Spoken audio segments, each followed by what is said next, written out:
Bien, ahora hablaremos del libro de la vida, la predestinación, llamados y elegidos, pero especialmente del libro de la vida, que es nuestro tema aquí. Solo se puede borrar del libro de la vida lo que ha sido escrito, lo que se escribe, se puede borrar.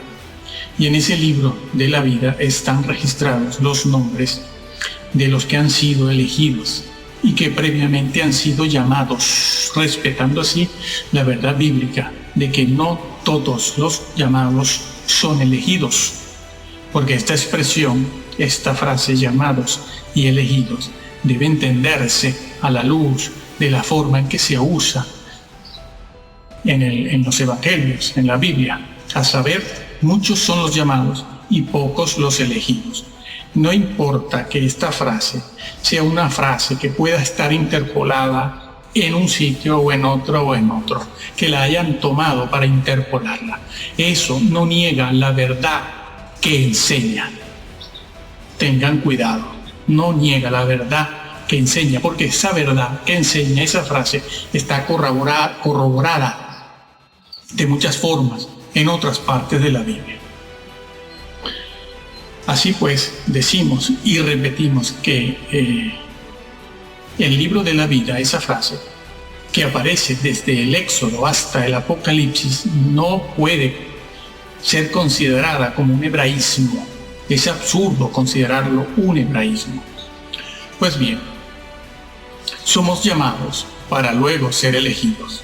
Es decir, quienes respondan a esa llamada en obediencia, ese será elegido y predestinado, que ya lo ha sido desde antes de la fundación del mundo.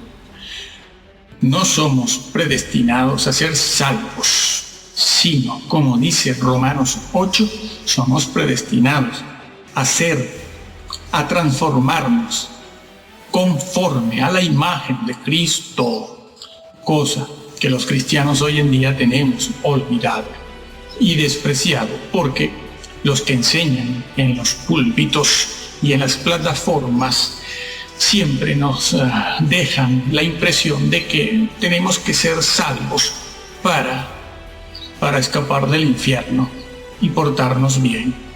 Sí, para escapar del infierno y portarnos bien. Cosa que, aunque es cierta, es solo el comienzo de la vida cristiana. Así pues, como lo dice el Antiguo Testamento, Yahvé elige al piadoso para sí. Elige al piadoso para sí. No quiere decir eso, que somos salvos por obras. No significa eso. Significa que Dios llama y la persona responde. Y si la persona responde, es una persona que vive en santa y piadosa manera de vivir. Es piadoso. Sí, es un santurrón, porque son los santurrones y los puritanos los que se salvan. Eso es lo que enseña la Biblia. Y entonces, de allí la frase usada por Yahvé, por Dios, que dice que Él elige al piadoso para sí, lo elige de entre los llamados. No significa salvación por obra, significa crecer en santidad, en obediencia. Y el mismo Señor lo enseñó con muchas otras frases, con muchas otras figuras literarias, ¿sí?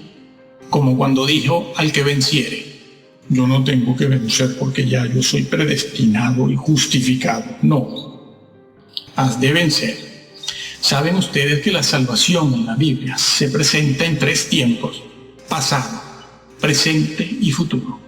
Fui salvo en el pasado, lo estoy siendo en el presente, pero he de alcanzar la salvación en el futuro.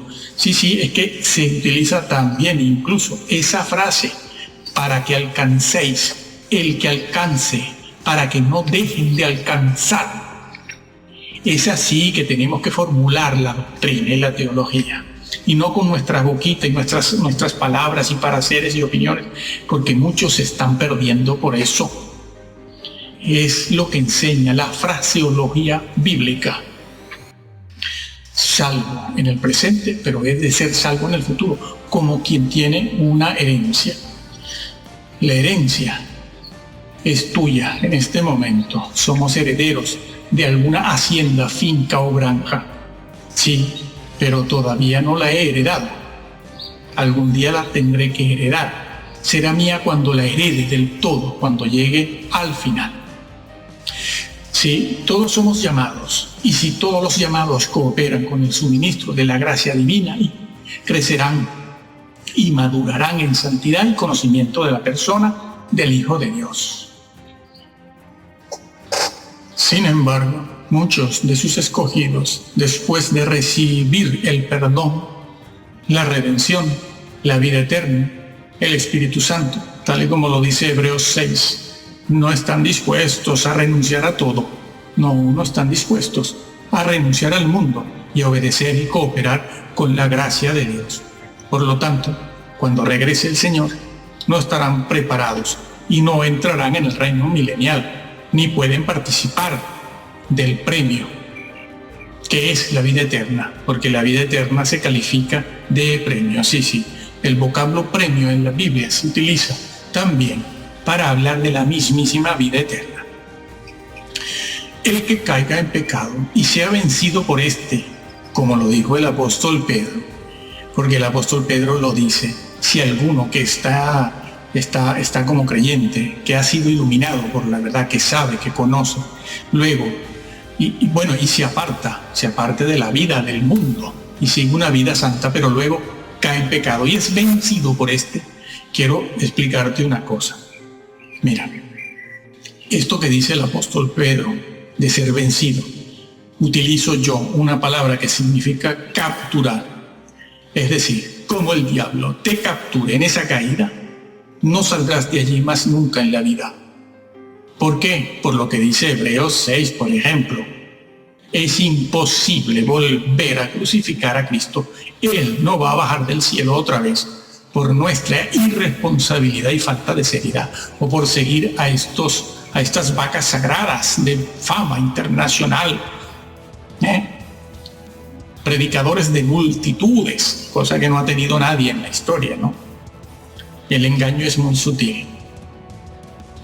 Pues bien, el que caiga en pecado, repetimos, y sea vencido por este, no entra en el reino.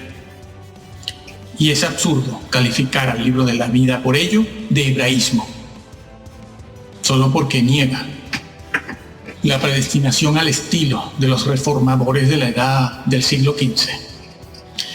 Hoy se hace mucho énfasis sobre lo que dijeron y enseñaron los reformadores del siglo XVI, XVII y posteriores también. Y nos preguntamos, ¿por qué estos modernos guías del pueblo de Dios, incluso los mesiánicos, estos modernos guías y líderes, no leen primero a los padres de la iglesia antes que leer, o primero que leer a Agustín, o a Calvino, o a Lutero, o a Zwinglio, o a Platón, o a Aristóteles, o a cuanto orientalista se aparece por allí, Zoroastro, Lao Tse, Buda? ¿Por qué? ¿Saben quiénes eran los padres de la iglesia? ¿A qué no? No eran los curas, ni la Iglesia Católica, ni el Vaticano. Esa es la impresión que dejan caer desde los púlpitos, porque así es más fácil manipular a los creyentes. Mira, los padres de la iglesia de primera línea, eran los discípulos de los apóstoles, nada menos. Eran los discípulos de los apóstoles. Ellos recibieron la fe, la doctrina y la vida práctica de mano de los mismísimos apóstoles. Estuvieron allí en carne, lo vivieron, no se lo contaron a ellos.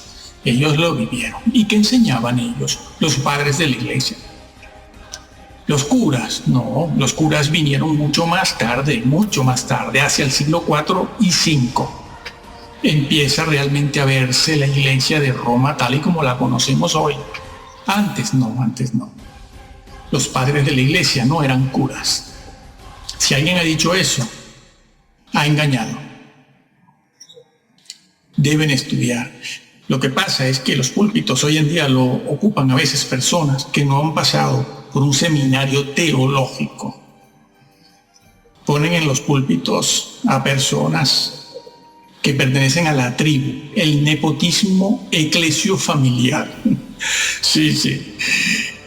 Van comprando libros por las librerías cristianas, los van leyendo y después los sueltan en el púlpito. Claro. ¿Qué enseñaban los padres de la iglesia de primera fila, de primera línea? Pues ellos también se consideraban llamados y elegidos, sí. Decían que estaban sus nombres escritos en el libro de la vida.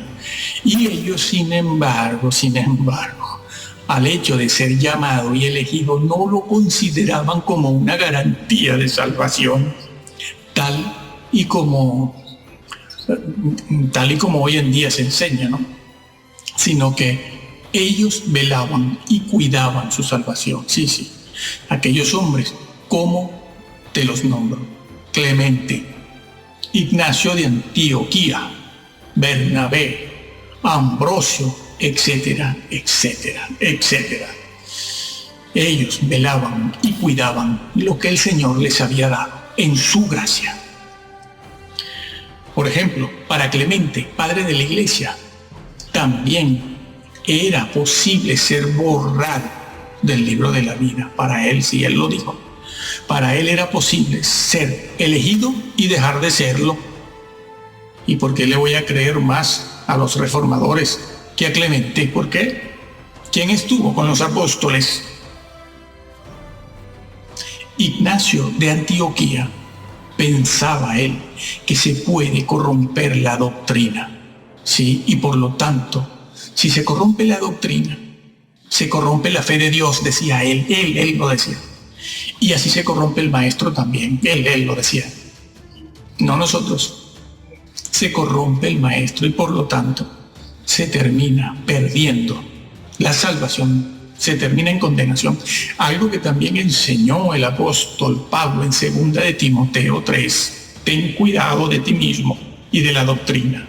Sí, pues haciendo esto te salvarás. Ay, me salvaré de la guerra, me salvaré del hambre, me salvaré de la crisis. No, me salvaré de decir tonterías. No, te salvas de la condenación.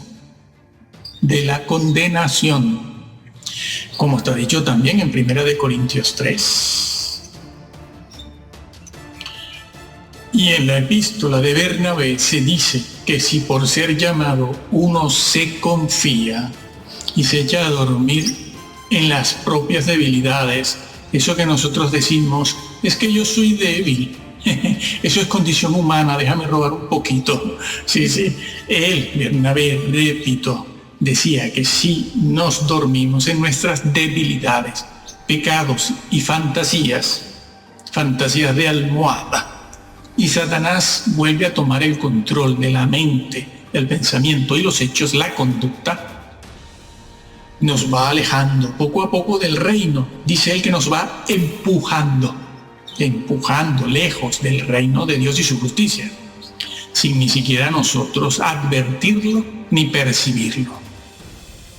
Y así al final nos condenamos. Cuando Dios llama, se debe responder con seriedad, con responsabilidad, con fe y obediencia. Y es aquí donde todos tropiezan, porque ya intuyen que para obedecer hay que dejarlo todo o casi todo para crecer en santidad después. Sí. Saben, sienten, intuyen, piensan que tienen que obedecer a Jesús cuando dijo: si tu ojo te es ocasión, sácalo. Si tu mano o tu pie, sácalo. Sí, eso fue dicho a creyentes y discípulos del Señor, que son los que están arriba, que son los que están en esa condición desde la que se puede caer. Están en el lugar de donde se puede uno caer. Porque los incrédulos, los ateos, los visitantes, los que reciben un tratadito, el amigo y vecino mentiroso de al lado, ese no tiene de dónde caer. Porque no es convertido, no está en Cristo, no está en la salvación. Se cae cuando se está en una condición elevada, cuando se tiene de dónde caer, es decir, de la gracia. No has cuidado, no, tu nombre es borrado. Así que saben que tienen que cortar. Sí, cortar con vídeos, cortar con los Simpson, con las novelas, las fantasías amorosas, pensamientos vengativos, asesinos. No, eso de fantasías amorosas no me lo invento, eso está en Malaquías 2. Saben que después de que el Señor Yahvé denunció eso de los pensamientos en la mente, Él cerró el templo. Sí, el santuario, Él lo cerró. Él lo dijo, yo voy a cerrarlo por esto. Vuestras mentes, lo que pensáis. Dios no está metido en un rincón de la esquina para ver lo que yo hago en la cocina. Él no se ocupa de eso, sí, porque esa es la victoria que tenemos que ganar. Léelo. Nosotros tenemos un mensaje sobre Malaquías 2, nada más. Es mucho lo que hay allí, es bastante fuerte. Él cerró el templo y el Señor dijo, bueno, esto se acabó porque no se puede. Sí, hay que cortar con eso, con los pensamientos vengativos, asesinos. Estamos rodeados de cainitas en el templo. Quienes estamos en la crema y la pomada, dentro lo vemos. Saben que tienen que dejar ciertas visitas y asociaciones, votar o tirar todas las revistas que tienen o están llenas de provocaciones y violencia. Dejar la bolsa de valores, sí, amigo. No. Eso de la bolsa de valores son de esas cosas que uno dice, bueno, eso es legítimo. No, será legítimo, pero no es santo. No es santo. Y estás llamado a ser santo. Tienes que dejar al mago, Harry Potter, ¿te gusta la magia? Claro. Que tanto aman los creyentes. Harry Potter. Tienen que cortar con las fiestas, celebraciones y las opíparas comidas. Opíparas, sí. Dejar la ropa ajustadita, insinuante, provocadora, que es la llamada del sexo, en el propio templo, por los pasillos, a veces brindando, dando la Santa Cena o recogiendo los diezmos, amigo, bajo el beneplácito de cuanto pastor, obispo, cura o sacerdote anda por allí, sí. Y luego ellos mismos se lamentan, sí, del adulterio en el que ya llevan instalado a alguno de ellos, sí. Y es que saben que, como las mujeres se marchen de la iglesia porque tienen que ir en faldas largas a ver quién diezma. Son listos. En el Nuevo Testamento la elección se realiza en aquellos que hacen la voluntad del Padre y llevan fruto. Bueno, otra frase más usada por el Señor, llevan fruto. No, eso está escrito. Evangelio de Juan 15. El que en mí no lleve fruto es cortado y echado en las tinieblas de afuera. Esa frase, el que en mí, ¿qué significa? El que en mí no lleve fruto. Estos no pasan al milenio. El incrédulo, el visitante, el amigo del tratadito, el mentiroso amigo de la esquina, el compañero de trabajo o el ateo, no están en Cristo. La expresión en Cristo, como se usa en la Biblia, es una expresión, una frase con un profundo significado teológico. Resumiéndolo, significa estar en Cristo, estar en comunicación, que es una cosa, y en comunión, que es otra. Solo los convertidos están pegados a Cristo de tal manera que están en Cristo, claro, en comunión. El incrédulo, repetimos, el visitante, el amigo al que se le regala un tratado, a un ateo, no están en Cristo, porque esa frase en Cristo implica una pertenencia a Jesús. De hecho, la misma parábola con su figura lo indica, ¿no? Además, esta enseñanza también se corresponde con otra cosa que dijo Jesús para hablar de lo mismo. Lo dijo de otra forma, dijo, esforzaos por entrar. Sí, esforzado, agorizomai, agonía, una entrada agonizante. Esforzados por entrar, porque muchos procuran entrar y no lo logran. Los ateos, otra vez, los incrédulos, ateos, incrédulos, no se están esforzando por entrar, ni los visitantes, ni el amigo que recibe un tratadito que después lo bota a la basura, lo echa por la calle. Se esfuerza por entrar el que quiere hacerlo, porque ama también las cosas de Dios, pero también ama las cosas del mundo.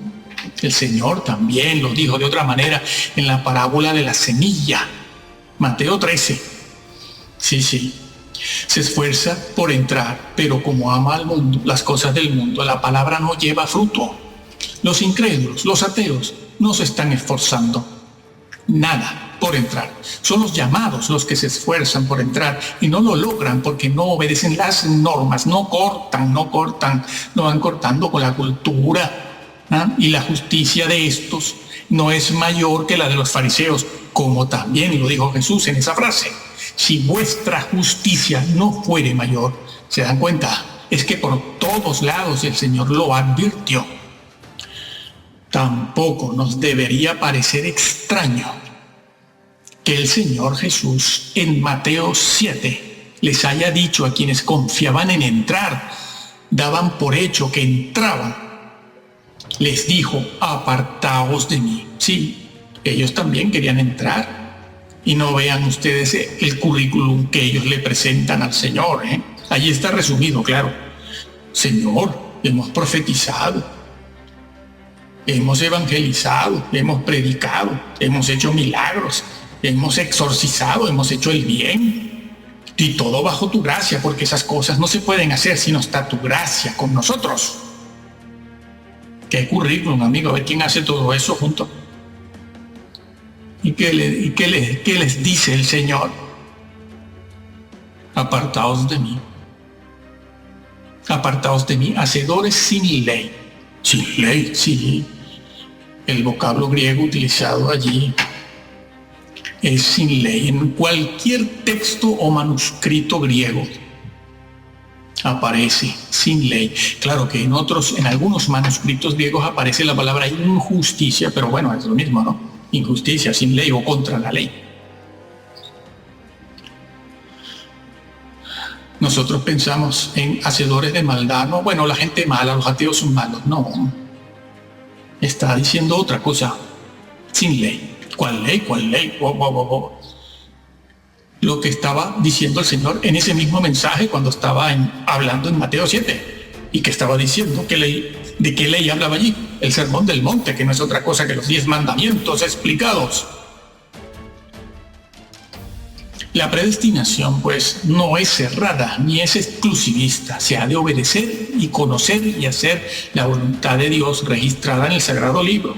Y de no ser así, no se entrará en el reino. Más bien, antes se entra en un estado de decadencia espiritual y moral imperceptible a lo largo de 50, 60 años. Por eso vemos muchas personas de cierta edad totalmente descarriadas, sin moral alguna.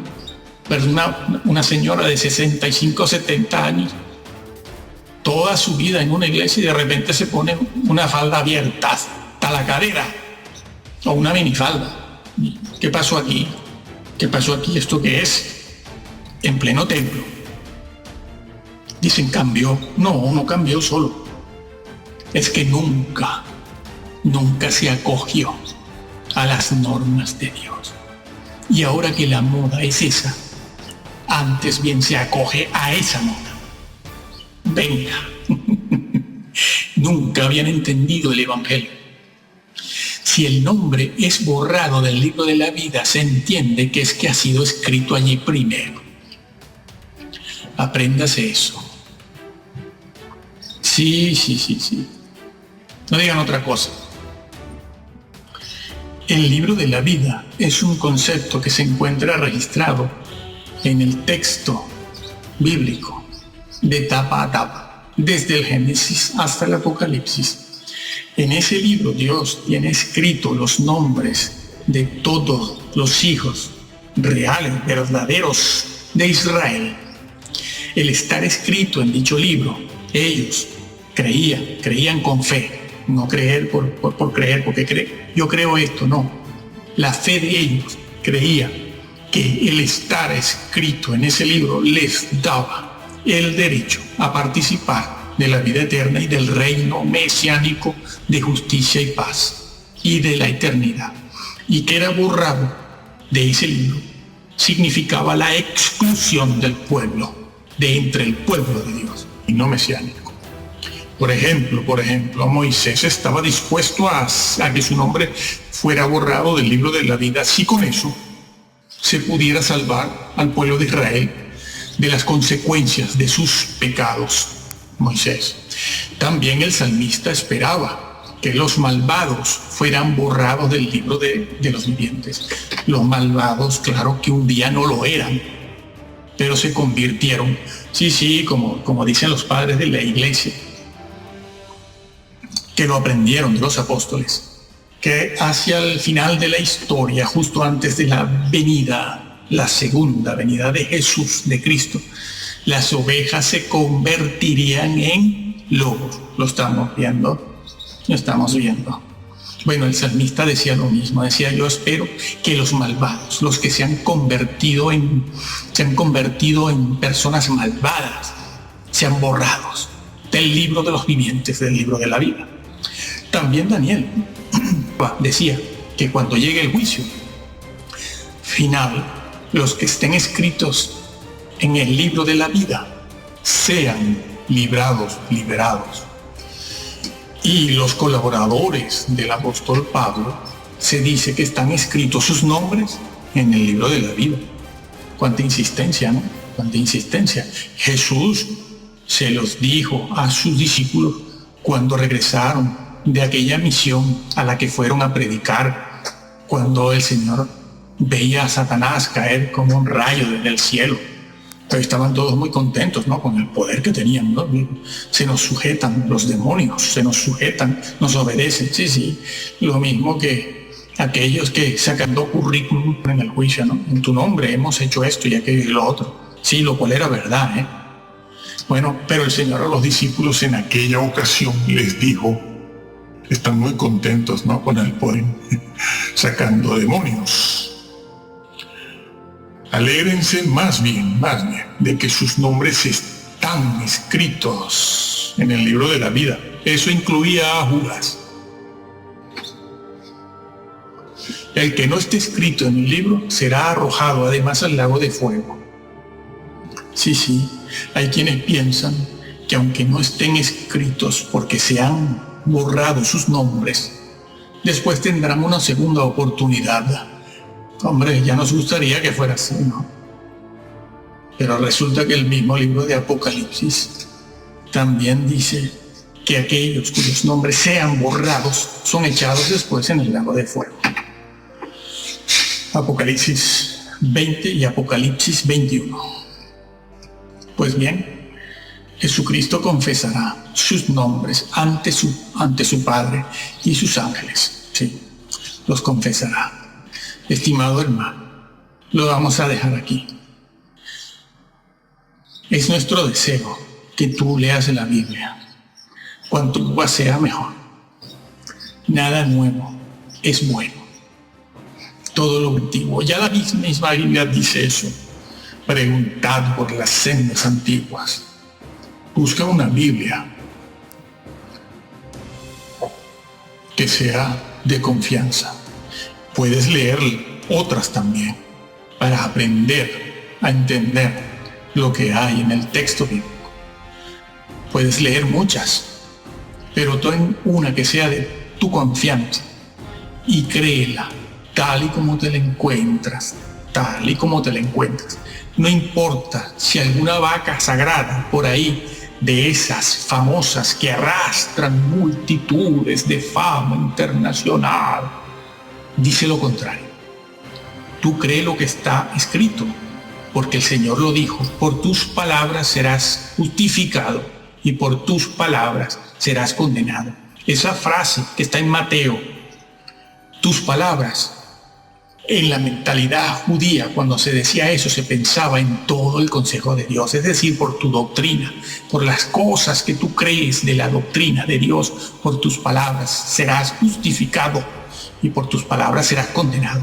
No está refiriéndose a si yo digo una grosería, una palabra obscena, grosera, por lo cual vamos a ser juzgados también, claro, pero el Señor allí no se está refiriendo a eso. Eso, se está refiriendo a la doctrina.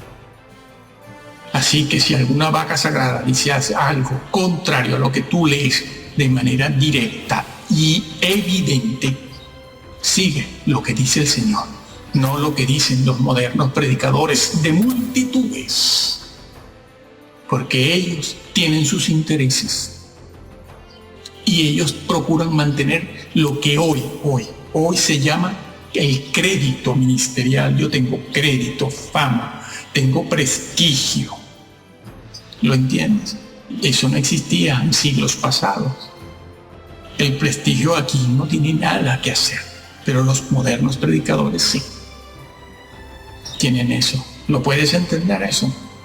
Pues cuídate de eso, porque hay muchos maestros que edifican con madera, heno y hojarasca, y otros edifican de tal manera y con tal doctrina que destruyen tu salvación.